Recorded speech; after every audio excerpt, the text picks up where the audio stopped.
देखो बहुत ध्यान से सुने, भगवान की माला प्राप्त होना क्या है? भगवान का आलिंगन प्राप्त होना है। हम चाहें कि श्री रंगनाथ भगवान के गर्भगृह में प्रवेश करके भगवान के श्रीअंग में उनके वक्षस्थल का स्पर्श करें तो संभव है क्या?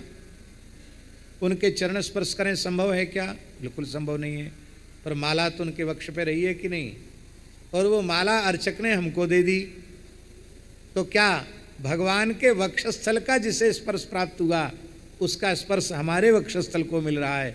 इसलिए भगवान की प्रसादी माला मिल जाए तो समझना भगवान का आलिंगन प्राप्त हो गया है। किसी भगवान के भक्त की, संत की प्रसादी माला मिल जाए तो उनका आलिंगन हमको प्राप्त हो गया। बस सावधानी ये रहे, भगवान की प्रसादी माला पैर में ना आवे। स्पर्शात धरते श्रिया हरते लंघनात आयु। भगवान के श्रीअंग की प्रसादी माला या संत सदगुरु की प्रसादी माला पैर से छू जाए तो श्री नष्ट हो जाती है, लक्ष्मी नष्ट हो जाती है, और लांघ जाए तो आयु नष्ट हो जाती है। इसलिए इससे बचना चाहिए, उसको बचाना चाहिए, पवित्र स्थल पर रखना चाहिए। आजकल लोग कहते हैं महाराज नदियों में निर्माल्य डालना मना है, जल कम है, क्या करें? हम आपको बहुत उत्तम उपाय बताते हैं। आपके घर में कुछ न कुछ तो हरियाली रहती कि नहीं? घर में थोड़ा बहुत गार्डन की जगह रहती है, एक गड्ढा खोद करके भगवान की तुलसी, फूल, बेल पत्र सब गड्ढे में डालते चले जाओ, उसी में जल छोड़ते चले जाओ, खाद बन जाएगा। गमलों में डाल दो, सब सेवा में लग जाएगा। वो पुष्प फिर से भगवान की सेवा में काम में आ जाएंगे। आप उपयोग कर सकते हैं, नदियों में न डालो, पर इस तरह से उसका उपयोग किया जा सकता है। तो ये बात है। जैसे ही दुर्वासा जी महाराज इंद्रलोक के स्वर्ग के निकट होकर के जा रहे थे, ऐरावत हाथी पर विराजमान इंद्र विचरण कर रहा था। उसने देखा दुर्वासा जी हैं, तुरंत ऐरावत से उतर करके दुर्वासा जी के चरणों में सभक्ति प्रणाम किया। जैसे ही प्रणाम किया तो प्रसन्न होकर माला दे दी। महात्मा लोग प्रसन्न होकर और क्या दे सकते हैं? प्रणाम करने वाले को माला दे दी। जैसे ही माला दे दी तो इंद्र ने पहन तो ली माला, लेकिन जैसे ऐरावत हाथी पर चढ़ा तो उस माला को हाथी के मस्तक पर सजा दिया। ऐसे ही लोग करते हैं, बिहारी जी से माला लेंगे, संतों की माला लेंगे, गाड़ी पर सजा देंगे।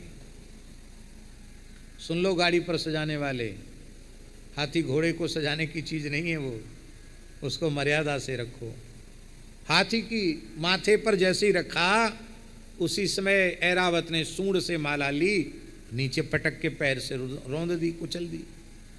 अब हाथी की तो क्या गलती? हाथी के सिर पे कुछ उसे लगा कोई चीज़ है तो उसने उठा के नीचे कर दिया।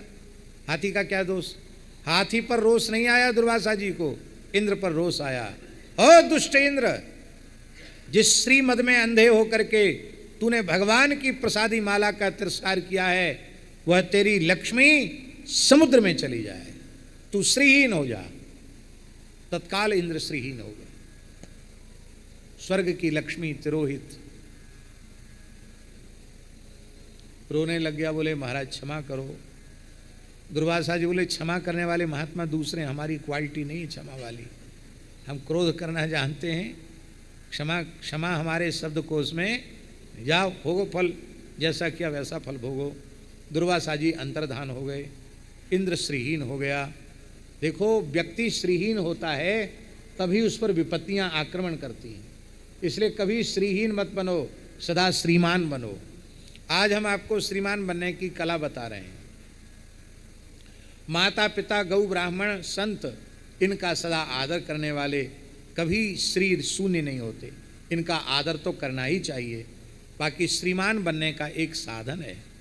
उस साधन ये है कि दीपावली की जो रात्रि है, उस दिन भगवती लक्ष्मी का अर्चन करके भगवती लक्ष्मी के चरणों में विशुद्ध हरिद्रा से निर्मित जो श्री है, जैसी हमने मस्तक पर धारण की है, ये कुमकुम श्री जो बहुत पवित्रता पूर्वक बनाई गई है, उस कुमकुम से भगवती लक्ष्मी का अर्चन करना चाहिए, जिसको कहेंगे सहस्त्रार्चन। क्या कहेंगे? सहस्त्रार्चन, 1000 नामों से। फिर उस श्री को अपने वर्ष भर अपने मस्तक पर धारण करना चाहिए। वो श्री किशोरी जी के चरणों का प्रसाद है और हम उसी प्रकार की मस्तक पर श्री धारण करते हैं। और हमारी बनाई परंपरा नहीं है।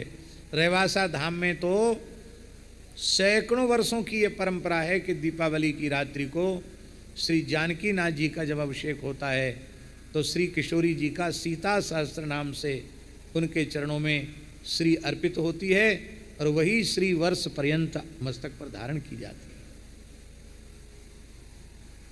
श्रीमान माने क्या होता? श्री वाला। पहले सब तिलक लगाते, कम से कम रोली का तिलक तो लगाते थे, अब सब श्रीहीन हो गए, किसी के मस्तक पर तिलक नहीं। अभ्यास करो, थोड़ी सी रोली बढ़िया प्रसाद लक्ष्मी जी का, जानकी जी का, राधा रानी का स्मरण करके थोड़ा सा मस्तक पर लगाओ और फिर अपने काम में चलो। माताएं भी लगावें, बालक भी लगावें, पुरुष भी लगावें, सब श्रीमान बनो। माताएं लगाती थी तो श्रीमती होती थी, पुरुष लगाते थे तो श्रीमान होते थे। अब नाम के श्रीमान और नाम की श्रीमती, श्री तो कोई लगाते ही नहीं।